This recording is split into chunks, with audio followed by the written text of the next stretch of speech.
it's a new era in NXT. It's the Oba Femi era because NXT has a new champion, and he joins us here on Busted Open. Oba, congratulations, and thank you so much for the time. Thank you so much for the congratulations, and thank you for having me on the show. Welcome to Busted Open, Oba. I'm going to start right off.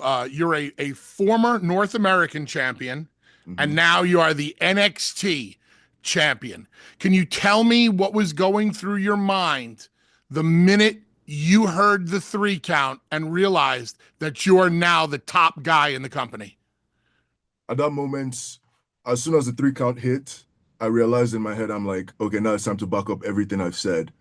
Destiny, ruler, athlete, decorated. It's time to back everything up. You know, everybody wants to be in the spot, and then they get there and they coast. So right now, my objective is to prove everyone that believed in me and trusted in me that like the product is in good hands.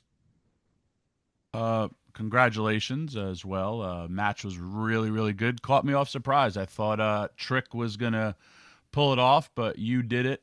When you say people who believed in you, you are fairly young to this industry, but you have really, really, pedal to the metal, accelerated your career to that's why you're the guy currently in NXT. Who have been those people helping you out? I know in the Performance Center, there's a lot of great coaches, but who do you like really rely on or has really helped you outside of Shawn Michaels? Because I know Shawn is next level. Shawn, of course, definitely. Matt Bloom, Coach Bloom, big help when it comes to walking the whole big man style because it's a very complicated thing to understand as weird as that sounds. So Coach Bloom is a big one. Terry Taylor is a big one. He's very good at teaching how to make moments out of little things, like something where you could just grab the person and put them in. You have to grab him, make it a production, make it something worth seeing. And Terry Taylor is a master at that.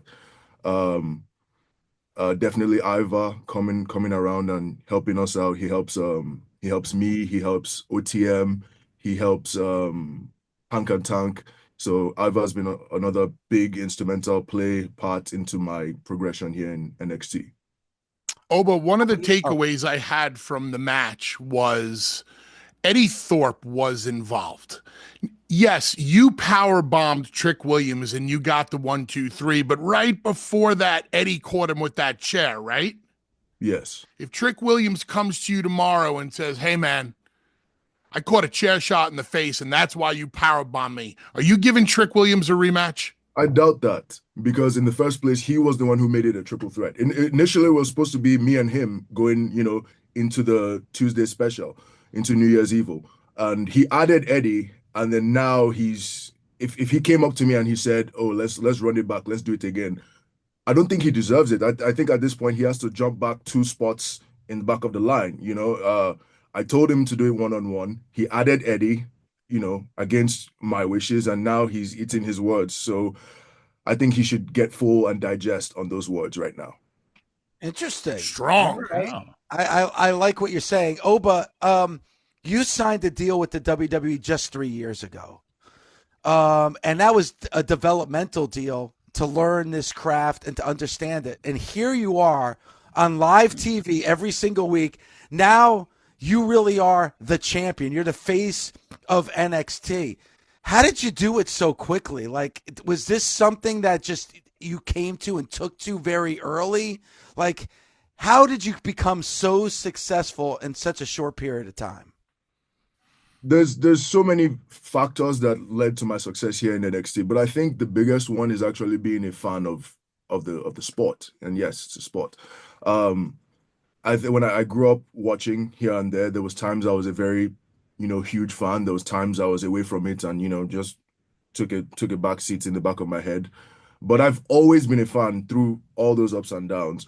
And now that I'm here in NXT, I can just, I can call back to all those moments I watched as a child and all those things and the way the top guys did things and the way they said this and the way they did that. I think the best sport you can actually play before coming into professional wrestling is being a fan, because you can be a football player, you can be an amateur wrestler, you can do track and field, whatever you want. You can be the most athletic person in the world, but if you don't get it, you don't get it. So the best sport to play, and the reason behind all my success to this point, is the fact that I was a fan. Oba, if you weren't currently the NXT champion, what would you have been doing with your life? Currently, depending on the circumstances that would have led to me not being the NXT champion. I mean, if Trick pinned Eddie. No, I'm sorry. Let me rephrase my question. If you weren't in the world of professional wrestling right now, what would you be doing? I'll probably still be doing track and field. I would have probably chased more of my art career as well, because I happen to be an artist. I actually got a degree in visual art, studio art. So I'd probably be doing track and field for some random country like Bahrain, or I'll be an artist. Okay. When was the last time you went home? I was home. So I was actually home 2 weeks before deadline. I went home. I saw family. I took care of some visa things, because that's just a recurring thing I'm going to have to deal with, being Nigerian. And I was back just in time for the PLE. How big is it going to be if you return home as champ? Going We to be saw very, it when Kofi went there. It was next level. yeah, it's definitely going to be a big deal, if I showed up. But it's always going to depend on how loud I make it, because the last time I went home, I wanted it to be silent. I just came in, did my thing, spent time with family, and I left, and no one really knew I was there. But I think the next time I go home, it should definitely be a thing. It should definitely be an occasion, a celebration. Yeah, man. Get a day named after you. Come on now. Yeah, Obe Day. Yes, I love it. Oba, I gotta ask you. Oh, go ahead. I gotta ask you this, Oba. Obviously, you're dominating NXT. You took out Trick Williams. It's funny to me. Trick Williams, such a fan favorite. But after you took him out, I started hearing some cheers for you from that NXT faithful on Tuesday night. I think that was kind of surprising, because I thought Trick was the big baby face with everybody at NXT. But it's funny how they love a winner, and they were cheering you when you won that championship. Is there a dream match that you're thinking about? Are you kind of looking, maybe even peeking at the main roster a little bit? Is there somebody that you're starting to think about that you would love to step into the ring with?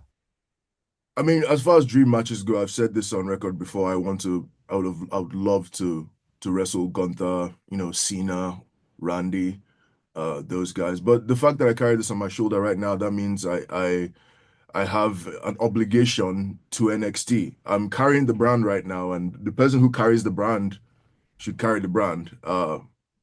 As lovely as it would be to go up there and do all that, NXT is on my mind now. I want to elevate NXT to that level where it's a thought brand and not just developmental, even though it technically is and still will be. But I strongly believe the caliber of talent here in NXT is enough to compete with the main roster itself. And with me at the forefront, it makes it more perfect. The ruler, the destroyer, the one leading the charge. This is my responsibility now.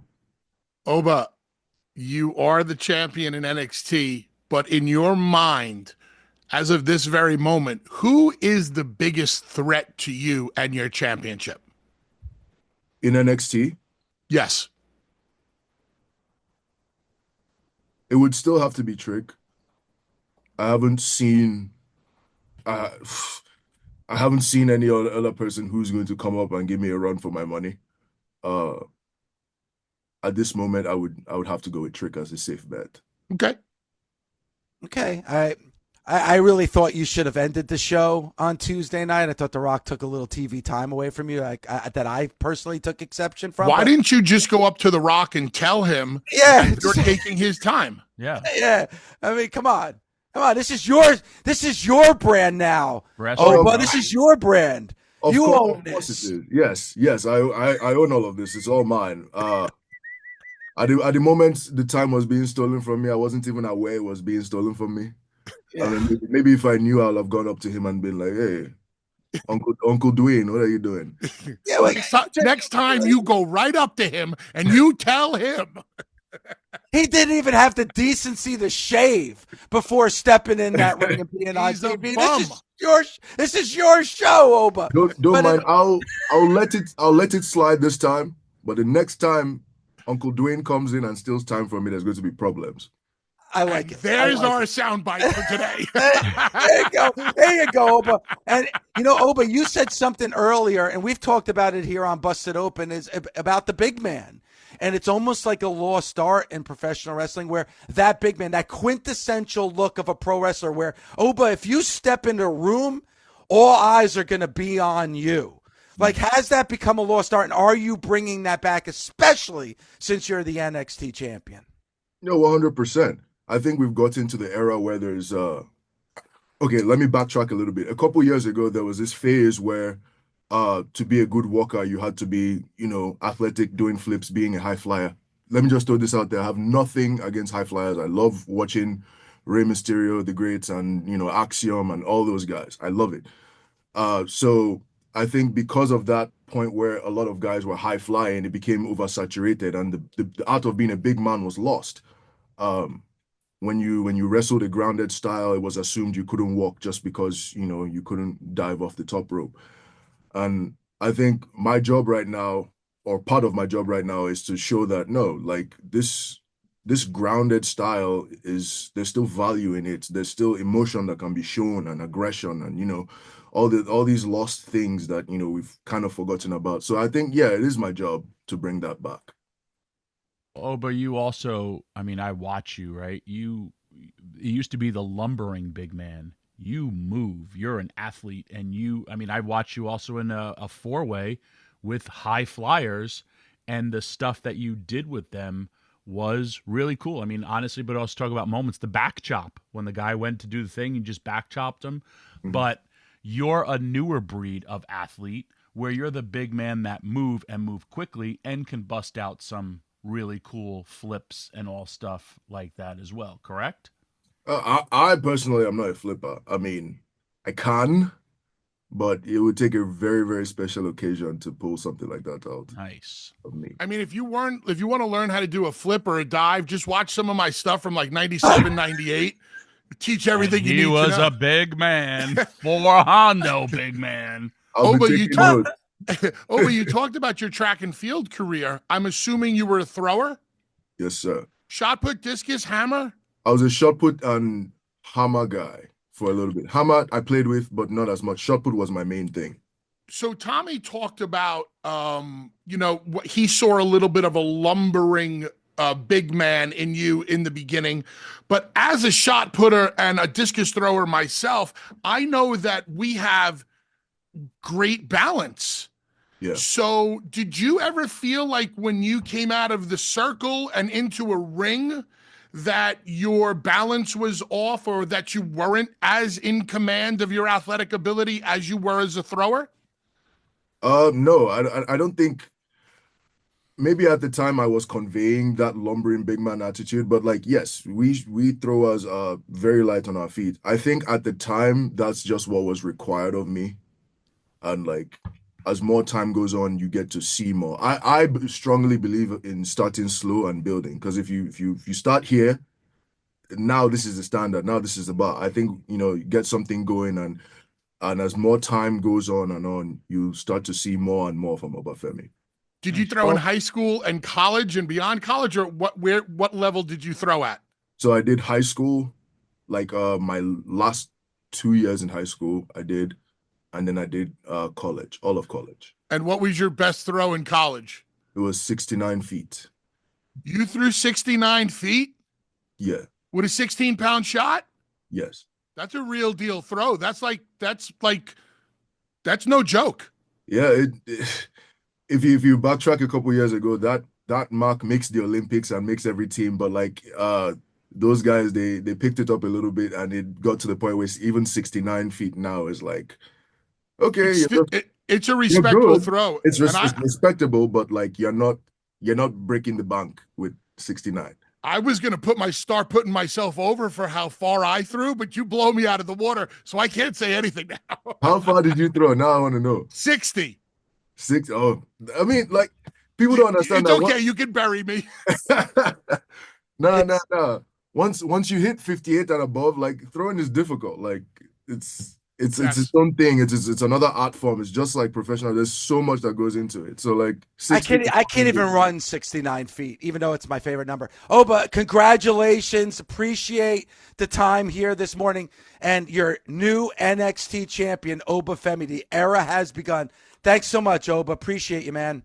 Thank you guys for having me again. It was lovely to be here.